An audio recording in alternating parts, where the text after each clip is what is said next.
নমস্কার বন্ধুরা, সংস্কৃত বিদ্যাচর্চা চ্যানেলে আপনাদের সকলকে স্বাগত জানাই। এর আগে আমার চ্যানেলে আপনারা লট, লোট, লং এবং রিট লকারে ধাতুরূপের আকৃতি কেমন হয় সে ব্যাপারে ভিডিও দেখেছেন। আজকে বিধিলিং লকারে ধাতুরূপের আকৃতি কেমন হয় সে ব্যাপারে আলোচনা করব। তাহলে আজকের বিষয়ের আলোচনা শুরু করা যাক। প্রথমেই বলা হচ্ছে বিধিলিং, উচিত অর্থে।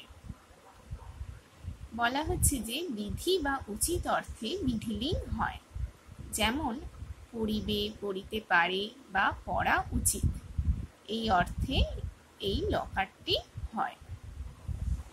এই বিধিলিং লকার ধাতুরূপের যে দশ লকারের আলোচনা আছে, সেই দশ লকারের মধ্যে একটি লকার বিধিলিং লকার। এরপর আসি পরস্মৈপদী রূপের ক্ষেত্রে এই বিধিলিঙে ধাতুরূপের আকৃতি কিরকম হয় সে ব্যাপারে আলোচনায়। প্রথমেই বলা হচ্ছে বচন। এক বচনে প্রথম পুরুষে হচ্ছে জাত, যেটা সংস্কৃতে উচ্চারণ হবে ইয়াত।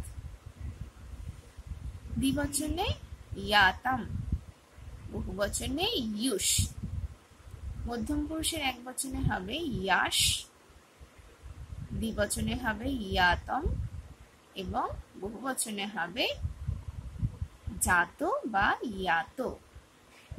উত্তম পুরুষের এক বচনে হবে জাম অর্থাৎ ইয়াম, দ্বিবচনে হবে যাব বা ইয়াব এবং বহুবচনে হবে ইয়াম বা জাম, জাম। তারপর তাহলে এটি এরকম ভাবে উচ্চারণ করলে বিষয়টি আরো সহজ হবে। ইয়াত, ইয়াতাম, ইয়ুষ, ইয়াস, ইয়াতম, ইয়াত, ইয়াম, ইয়াব, ইয়াম। অর্থাৎ জাত, জাতাম, জুস, জাস, জাতম, জাত, জাম, যাব, জাম। তারপর দেখুন বলছি এখানে যে গম ধাতুর রূপ অর্থাৎ গমন করা বা যাওয়া, এই ধাতু রূপের আকৃতি বিধিলিং এর ক্ষেত্রে কিরকম হয়।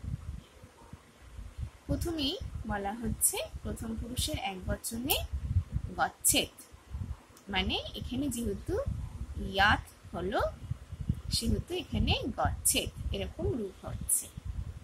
তাহলে আমি এখানে বলেছি সহ গচ্ছেদ, তাহলে এটি হলো প্রথম পুরুষের রূপ, মানে তৎশব্দের এক বচনের রূপ সহ, কারণ প্রথম পুরুষের সে, তিনি, তারা এরকম রূপ হয়। দ্বিবচনে হচ্ছে গচ্ছেতাম, যেহেতু এখানে রূপ ছিল জাতাম বা ইয়াতাম, তাই এখানে হচ্ছে গচ্ছেতাম। এখানে বলা হচ্ছে তো গচ্ছেতাম, মানে তৎশব্দের দ্বিবচনের রূপ তো। তারপর বহুবচনে হচ্ছে গচ্ছেয়ুঃ, যেহেতু সূত্রে ছিল ইয়ুষ বা জুস, সেহেতু এখানে হলো গচ্ছেয়ুঃ। আমি এখানে বলেছি তে গচ্ছেয়ুঃ, তে হলো বহুবচনের রূপ তৎশব্দের। তারপর বলা হচ্ছে মধ্যম পুরুষে গচ্ছেহে, মানে যেহেতু সূত্রে ছিল ইয়াস সেহেতু এখানে হলো গচ্ছেহে। আমি এখানে বলেছি ত্বং গচ্ছেহে, মানে মধ্যম পুরুষে যুষ্মৎ শব্দের এক বচনে হয় ত্বং। তারপর দ্বিবচনে হচ্ছে গচ্ছেতম, যেহেতু সূত্রে আছে ইয়াতম, তাহলে এখানে হচ্ছে গচ্ছেতম। তাহলে দ্বিবচনে হচ্ছে যুবাং গচ্ছেতম, যুবাং হলো যুষ্মৎ শব্দের দ্বিবচনের রূপ। তারপর বহুবচনের রূপে বলা হচ্ছে গচ্ছেত।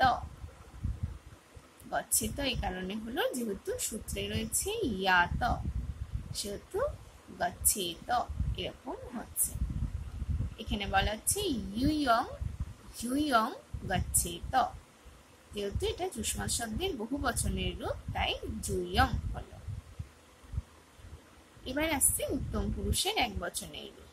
বলা হচ্ছে উত্তম পুরুষের একবচনে হয় গচ্ছেয়ম, যেহেতু সূত্রে আছে ইয়াম বা জাম, সেহেতু এখানে হলো গচ্ছেয়ম।